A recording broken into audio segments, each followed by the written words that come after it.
ವಾಗಿ ಹಾಗೂ ನೈಜ ಸುದ್ದಿಗಳಿಗಾಗಿ ವೀಕ್ಷಿಸಿ ಸತ್ಯ ಸುದ್ದಿ. ವೀಕ್ಷಕರೇ, ಸತ್ಯ ಸುದ್ದಿಲಿ ನಿಮಗೆ ಸ್ವಾಗತ. ದಾವಣಗೆರೆ ಜಿಲ್ಲೆಯ ಹರಿಹರ ನಗರದಲ್ಲಿ ಹರಿಹರ ಮತ್ತು ಮೇಲಂದೂರು ಕಾಂಗ್ರೆಸ್ ಪಕ್ಷದ ವತಿಯಿಂದ ಮಹಾತ್ಮ ಗಾಂಧಿ ರಾಷ್ಟ್ರೀಯ ಉದ್ಯೋಗ ಖಾತ್ರಿ ಯೋಜನೆ ಮನರೇಗಾ ಹೆಸರು ಮತ್ತು ಕಾಯ್ದೆಯನ್ನು ತಿದ್ದುಪಡಿ ಮಾಡಿ ಜನವಿರೋಧಿ ವಿಬಿಜಿ ರಾಮ್ಜಿ ಯೋಜನೆ ಕಾಯ್ದೆ ತರಲು ಹೊರಟಿರುವ ಕೇಂದ್ರದ ಬಿಜೆಪಿ ಸರ್ಕಾರದ ಯೋಜನೆಯನ್ನು ಜಾರಿಗೆ ತರದಂತೆ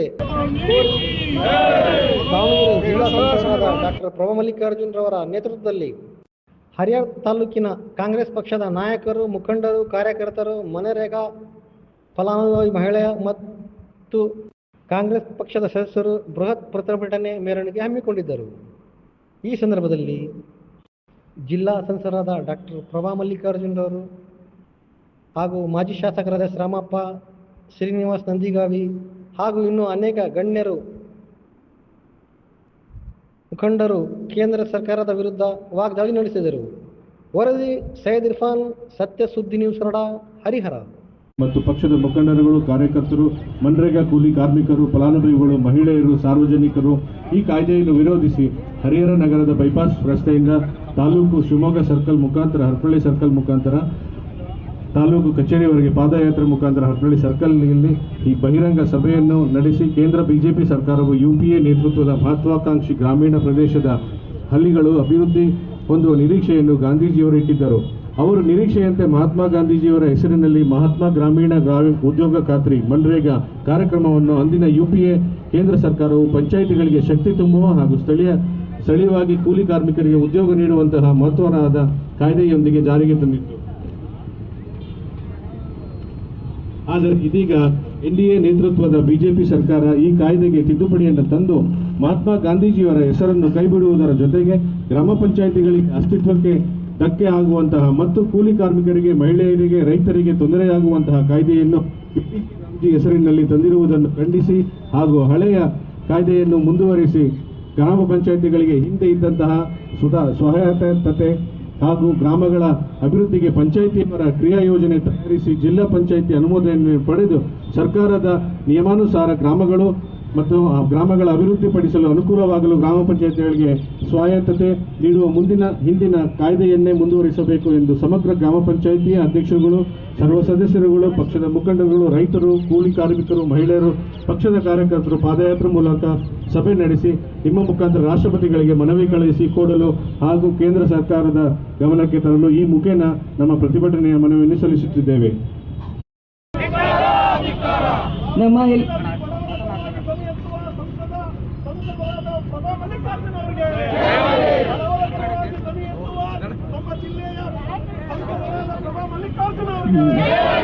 ಈಗ ನಾನು ಕೇಳೋದೇನು ಅಂದರೆ, ಇಲ್ಲೆಲ್ಲ ಸುಮಾರು ಜನ ಲೀಡರ್ಸ್ ಇದ್ದೀರಾ, ಗ್ರಾಮ ಪಂಚಾಯತ್ ಮೆಂಬರ್ಗಳು ಬಂದಿದ್ದೀರಾ, ಜಿಲ್ಲಾ ಪಂಚಾಯತ್ ಮಾಜಿ ಅಧ್ಯಕ್ಷ ಇದ್ದೀರಾ, ಹಾಲಿ ಇನ್ನು ನಮ್ಮ ಲೋಕಲ್ ಬಾಡಿ ಫಾರ್ಮ್ ಆಗಬೇಕು. ನೀವೆಲ್ಲರೂ ದಯವಿಟ್ಟು ಈ ಹೋರಾಟವನ್ನು ಜೊತೆಗೆ ನಮ್ಮ ರೈತ ಬಾಂಧವರಿಗೆ ಮತ್ತು ಮನ್ರೇಗಾ ಕಾರ್ಡ್ ಹೋಲ್ಡರ್ಸಿಗೆ ಈ ಯೋಜನೆಯ ಲೋಪದೋಷಗಳನ್ನು ಅವ್ರಿಗೆ ಹೇಳಿ ಈ ಒಂದು ನಮ್ಮ ಸಂಘಟನೆ ಮತ್ತು ವಿರೋಧ ಎರಡನ್ನೂ ಕೂಡ ನಾವು ಸಂಪೂರ್ಣವಾಗಿ ಅವರಿಗೆ ಮನವರಿಕೆ ಮಾಡಿ ನಮ್ಮ ಪ್ರತಿಭಟನೆ ಇನ್ನು ನಿರಂತರ ನಡಿಬೇಕು ಅಂತ ನಿಮ್ಮಲ್ಲಿ ಕೇಳ್ಕೊಳ್ತೀವಿ. ಮಹಾತ್ಮ ಗಾಂಧೀಜಿಯವರ ಹೆಸರನ್ನು ಕಿತ್ತು ಒಂದು ದೇಶದಲ್ಲಿರುವಂತಹ ಆತ್ಮವನ್ನೇ ಕಿತ್ತೊಗಿತಾ ಇದ್ದಾರೆ. ಇಂಥ ಒಂದು ಕೇಂದ್ರ ಸರ್ಕಾರ ಇವತ್ತಿನ ದಿನ ಮಾಡಿದೆ. ಬಿಬಿಜಿ ರಾಮ್ಜಿ ಯೋಜನೆಯಿಂದ ಸಾಕಷ್ಟು ಲೋಪದೋಷಗಳಿದೆ. ಮೊದಲನೇದಾಗಿ ನಮ್ಮ ವಿಬಿಜಿ ರಾಮ್ಜಿ ಯೋಜನೆಯಲ್ಲಿ ಮೊದಲು ಕೇಂದ್ರ ಸರ್ಕಾರ 90 ಭಾಗ ಕೊಡೋದು, 10 ಭಾಗ ದುಡ್ಡನ್ನ ರಾಜ್ಯ ಸರ್ಕಾರ ಕೊಡ್ತಾ ಇತ್ತು. ಈಗ ಹೊಸ ಕಾನೂನಿನ ಪ್ರಕಾರ 60 ಭಾಗ ಸರ್ಕಾರ ಕೊಡುತ್ತೆ ರೂಪಾಯಿನಲ್ಲಿ, 40 ಭಾಗ ರಾಜ್ಯ ಸರ್ಕಾರ ಕೊಡಬೇಕು. ಈಗಾಗಲೇ ರಾಜ್ಯಗಳಿಗೆ ಅಭಿವೃದ್ಧಿಯ ಯೋಜನೆಯ ಜೊತೆಗೆ ಗ್ಯಾರಂಟಿ ಯೋಜನೆ ಕೊಡಬೇಕಾಗಿದೆ. ಇದ್ರ ಜೊತೆಗೆ ಕೇಂದ್ರ ಸರ್ಕಾರ ಕೂಡ ನಮಗೆ ಏನು ಸ್ಪೆಷಲ್ ಗ್ರಾಂಟ್ಸ್ ಕೇಳ್ತಾ ಇದ್ದೀವಿ ನಮ್ಮ ನೀರಾವರಿ ಯೋಜನೆಗಳಿಗೆ, ಮತ್ತು ನಮ್ಮ ಏಮ್ಸ್ ಸಂಸ್ಥೆ ರಾಯಚೂರಿನಲ್ಲಿ, ಇಡೀ ದೇಶದಲ್ಲಿ ಏಮ್ಸ್ ಅಂತ ಪ್ರತಿಷ್ಠಿತ ಸಂಸ್ಥೆ ಪ್ರತಿ ರಾಜ್ಯದಲ್ಲೂ ಇವೆ. ಕೇರಳ ಹೊರತುಪಡಿಸಿ ಕರ್ನಾಟಕದಲ್ಲಿ ಏಮ್ಸ್ ಸಂಸ್ಥೆ ಅಂತ ಇಲ್ಲ. ಆದ್ದರಿಂದ ಇಂಥ ಮಲತಾಯಿ ಧೋರಣೆ ಮಾಡ್ತಾ ಇರುವಂತಹ ಕೇಂದ್ರ ಸರ್ಕಾರ ಇವತ್ತಿನ ದಿನ ರಾಜ್ಯಗಳ ಮೇಲೆ ಹೆಚ್ಚಿನ ಹೊರೆ, ಆರ್ಥಿಕ ಹೊರೆಯನ್ನು ಹಾಕ್ತಾ ಇದೆ. 40 ರೂಪಾಯಿ ನೀವು ಕೊಡ್ರಿ, 60 ರೂಪಾಯಿ ನಾವು ಕೊಡ್ತೀವಿ ಅಂತ ಇದ್ದಾರೆ. ಇದು ಸಾಧ್ಯನೇ ಇಲ್ಲ. ನಮ್ಮ ರಾಜ್ಯಗಳ ಅಭಿವೃದ್ಧಿ, ನಮ್ಮ ಜನತೆಗೆ ನಾವು ಕೊಡಬೇಕಾಗಿರೋ ಗ್ಯಾರಂಟಿ ಯೋಜನೆಗಳು, ಕೆಲಸಗಳು ಇವೆಲ್ಲವೂ ಕೂಡ ಆರ್ಥಿಕ ಹೊರೆ ಆಗುತ್ತೆ ಅಂತ ಹೇಳಿ, ಜೊತೆಗೆ ಈಗ ನಿಮ್ಮ ಊರಿನಲ್ಲಿ ನೀವೀಗ ಮನ್ರೇಗಾದಲ್ಲಿ ಕೆಲಸ ಮಾಡ್ತೀರಲ್ಲ, ಆ ಕೆಲಸದ ತೀರ್ಮಾನ ಯಾರು ಮಾಡ್ತಾರೆ? ಪಂಚಾಯತ್ ಮಟ್ಟದಲ್ಲಿ ತೀರ್ಮಾನ ಮಾಡ್ತಾರೆ, ಹೌದಾ? ಹಾಂ, ನೀನು ಬರೀ ದುಡ್ಡು ಬರೋದು ಒಂದೇ ಹೇಳ್ಬೇಡ. ಅವಳು ಅವಾಗಿಂದ ಬರೀ DBTಗೆ ದುಡ್ಡು ಬರ್ತಾ ಇಲ್ಲ. ಕರೆಕ್ಟು, DBTಗೆ ದುಡ್ಡು ಯಾವಾಗ ಬರುತ್ತೆ ಹೇಳು? ಕೇಂದ್ರ ಸರ್ಕಾರದಿಂದ 15 ಫೈನಾನ್ಸ್ ಕಮಿಷನಿಂದ ದುಡ್ಡು ಬಂತು ಅಂದರೆ ನೀನು DBTಗೆ ದುಡ್ಡು ಕೊಡ್ಬೋದು. ಕೇಂದ್ರದಿಂದ ದುಡ್ಡು ಬರಲಿಲ್ಲದ್ರೆ ನಿನ್ನ ಅಕೌಂಟಿಗೆ ದುಡ್ಡು ಕೊಡೋದು ಕಷ್ಟ ಆಗುತ್ತೆ. ಆದ್ದರಿಂದ ಈಗ 90-10 ಇರುವಾಗೆ ನಿಮ್ಮ ದುಡ್ಡು ಸರಿಯಾಗಿ ಮುಟ್ತಾ ಇಲ್ಲ.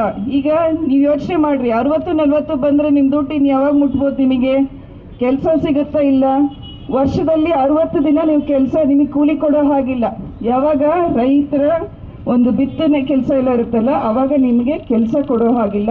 125 ದಿನ ಕೆಲಸ ಕೊಡ್ತೀವಿ ಅಂತಾರೆ, ಆದರೂ ಕೂಡ ಸಾಕು ಲೋಪದೋಷಗಳಿವೆ. ಇದನ್ನೆಲ್ಲ ನೀವು ಅರ್ಥ ಮಾಡಿಕೊಂಡು ನಮ್ಮ ಕೇಂದ್ರ ಸರ್ಕಾರದಲ್ಲಿ ಯಾವ ರೀತಿ ಹಿಂದೆ ನಮ್ಮ ರೈತರು ಹೋರಾಟ ಮಾಡಿ ಫಾರ್ಮ್ ಬಿಲ್ಸ್ನ ವಾಪಸ್ ತಗೊಂಡ್ರು, ಅದೇ ರೀತಿ ನಾವು ಕೂಡ ಪ್ರತಿಭಟನೆ ಮಾಡಿ ತಾಲೂಕು ಮಟ್ಟದಲ್ಲಿ, ಪಂಚಾಯತ್ ಮಟ್ಟದಲ್ಲಿ ಪ್ರತಿಭಟನೆ ಮಾಡಿದರೆ ಮತ್ತೆ ಈ VBG ರಾಮ್ಜಿ ಕಾನೂನನ್ನು ಕೇಂದ್ರದಲ್ಲಿ ವಾಪಸ್ ತಗೊಂಡು ಮನ್ರೇಗಾ ಯೋಜನೆಯನ್ನು ಮರು ಜಾರಿ ಮಾಡ್ತಾರೆ. ಸೊ ಇವತ್ತು ನಾವೆಲ್ಲ ಪ್ರತಿಭಟನೆ ಮಾಡ್ತಾ ಇರೋದು, ಮನ್ರೇಗಾ ಯೋಜನೆಯನ್ನು ಮರು ಜಾರಿ ಮಾಡಿರಿ. ಮನ್ರೇಗಾ ಯೋಜನೆ ನಮ್ಮ ರೈತರ, ಮಹಿಳೆಯರ, SC ST ಜನಾಂಗದವರ ಹಿತಕ್ಕೋಸ್ಕರ ಜಾರಿ ಮಾಡಿದಂತಹ ಯೋಜನೆ ಅಂತ ಒಗ್ಗಟ್ಟಿನಿಂದ ನಾವು ಇವತ್ತಿನ ದಿನ ಸೇರಿದ್ದೀವಿ. ನಮ್ಮ ಹೋರಾಟ ಈ ಮನ್ರೇಗಾ ಯೋಜನೆ ಮರು ಜಾರಿ ಮಾಡುವ ತನಕ ನಾವು ನಿಲ್ಲಿಸೋಲ್ಲ ಅಂತ ಹೇಳಿ ಮತ್ತೊಮ್ಮೆ ನಿಮಗೆಲ್ಲರಿಗೂ ವಂದಿಸಿ ನನ್ನ ಮಾತು ಮುಗಿಸ್ತೇನೆ. ಧನ್ಯವಾದಗಳು.